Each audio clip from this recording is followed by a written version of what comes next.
Have you ever felt like a ticking time bomb, on the verge of exploding in a heated argument? We've all experienced such moments, whether it's a disagreement at work, a fight with a loved one, or even a keyboard war on social media. But what if I told you that there's a way to handle conflict without resorting to punches, both literally and figuratively? The ancient Stoic philosophers, masters of emotional control and rationality, have left us with powerful strategies for facing tense situations with calm and wisdom. In this video, you will discover 6 techniques for resolving conflicts in the Stoic style, distilled from the wisdom of great minds like Seneca, Epictetus, and Marcus Aurelius. These methods may require more patience and effort than reacting instinctively, but the rewards you gain, inner peace, sustainable solutions, and healed relationships are definitely worth the investment. Are you ready to learn how to ride the waves of conflict like a true Stoic? Hit the subscribe button and turn on notifications so you won't miss the upcoming videos, where we'll explore how to face every challenge in life with the timeless wisdom of Stoicism. Because true victory doesn't lie in conquering others, but in mastering yourself. Number 1. Understanding your opponent. Understanding your opponent is one of the most crucial strategies for achieving success in any field. It's not just about grasping basic information about them, but also delving deeply into their mindset and motivations. Much like a wise Stoic observing a raging river, not being mesmerized by the turbulent waves on the surface, but pausing to think about the invisible depths below. This requires patience, analytical ability, and the courage to confront the things that are not easily comprehended. In life and work, we often get caught up in immediate reactions when facing competition or challenges from opponents. Just like a warrior rushing into battle without fully understanding the terrain, we can easily make hasty and unwise decisions. The philosopher Epictetus once said, "It is not events themselves that disturb us, but our interpretation of them." This reminds us that the way we perceive the problem and how we approach our opponent is what truly determines success or failure. To master the situation, we need to set aside initial judgments, pause and reflect more deeply on the motivations and strategies our opponents are employing. Understanding your opponent is not merely about analyzing their outward actions and strategies, but also about putting yourself in their shoes, comprehending the internal factors that drive their behavior and decisions. This requires us to learn to listen, observe and reflect with subtlety and objectivity. Imagine you are a boatman to cross a turbulent river. You cannot simply look at the surface water. You must consider the undercurrents, the depth and the speed of the water, thereby finding the safest path to navigate.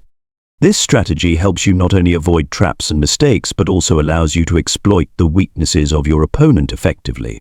When you truly understand your opponent, you will know what they are thinking, how they will act, and why they make certain decisions. This enables you to not only be more proactive, but also to take wiser and more flexible steps. Understanding your opponent is not just an art of strategy, but also a journey of self-understanding and self-improvement. Number 2. Choose battles wisely.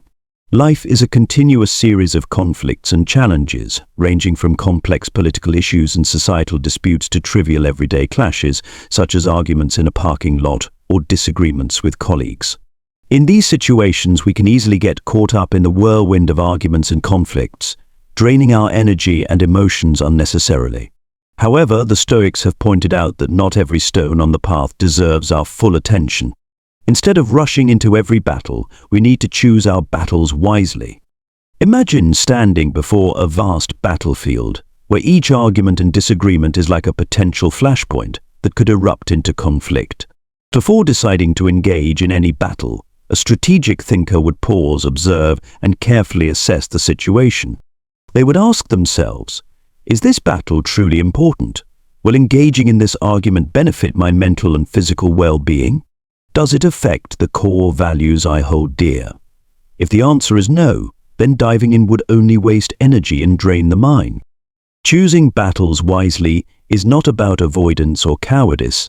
It's a manifestation of self-awareness and self-control. We need to understand what is truly important to us and what can be let go of without significant consequences. Sometimes, walking away from an unworthy argument or making a small concession is a way to protect ourselves, maintain inner peace, and reserve energy for things that truly matter. By carefully selecting our battles, we can remain clear-headed and focused on larger goals in life.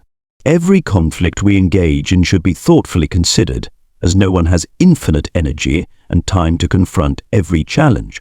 Instead of wasting strength on trivial matters, we should save it for worthy goals where we can truly make a difference. Thus, choosing battles wisely is not only an art of strategy, but also a way to live a lighter and more meaningful life. Number 3. Using humor wisely in conflict resolution. Humor, when used skillfully, is a powerful tool for resolving conflicts, not to trivialize the issue but to approach tension with grace and emotional control.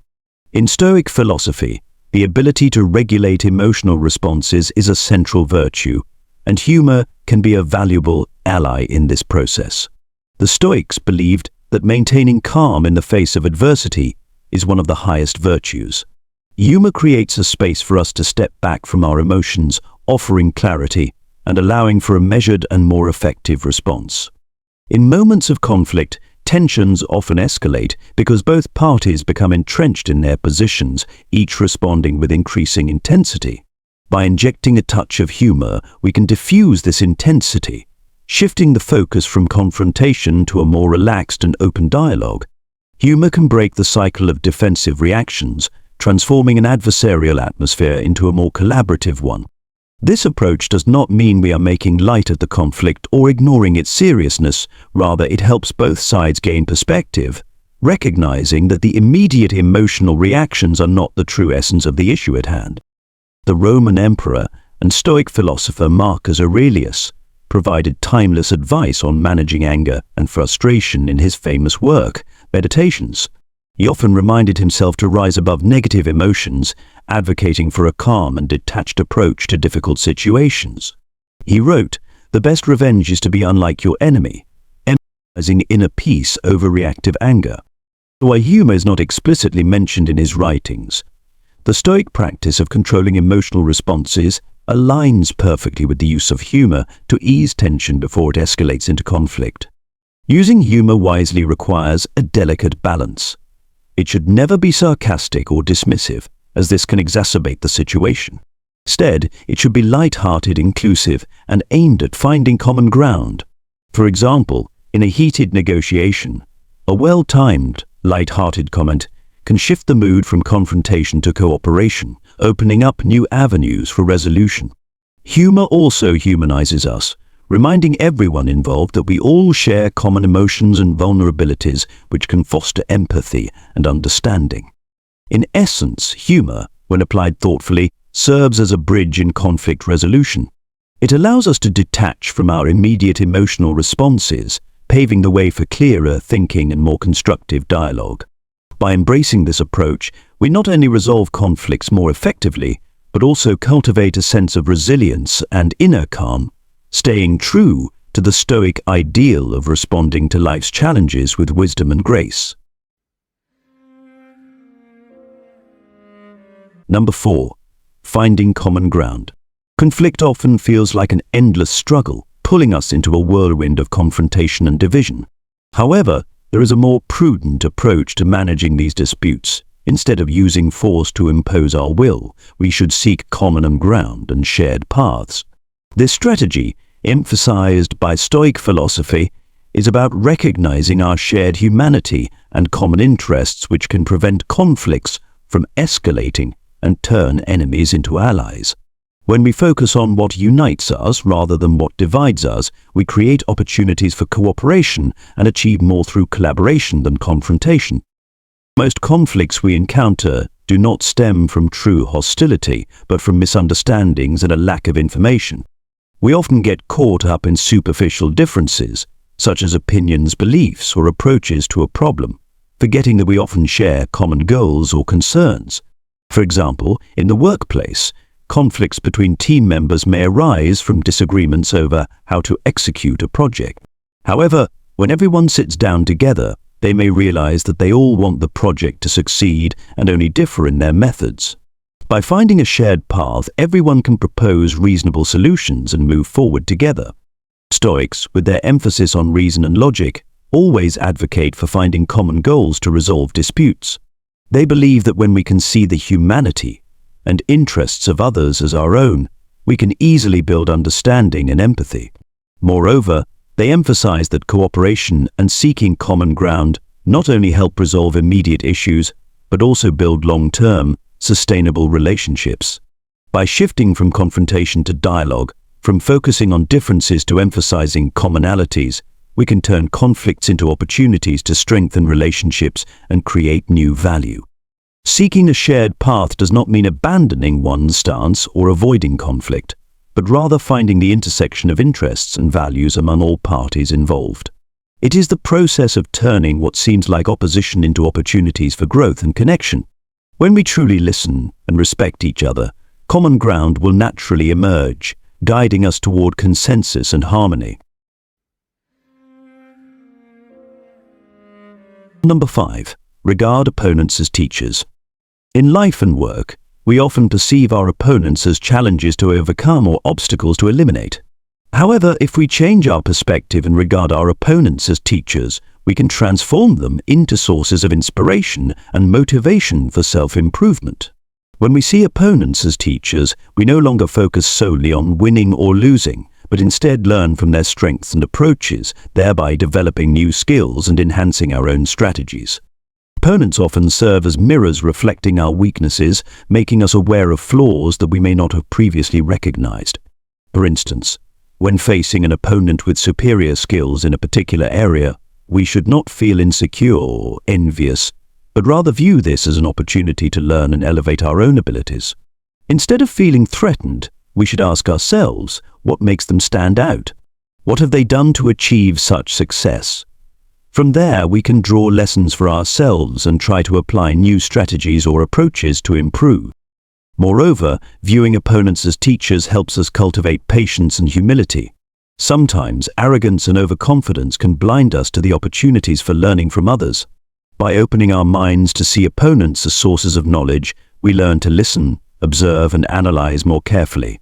We realize that each defeat in facing an opponent is actually a valuable lesson, bringing us closer to self-perfection.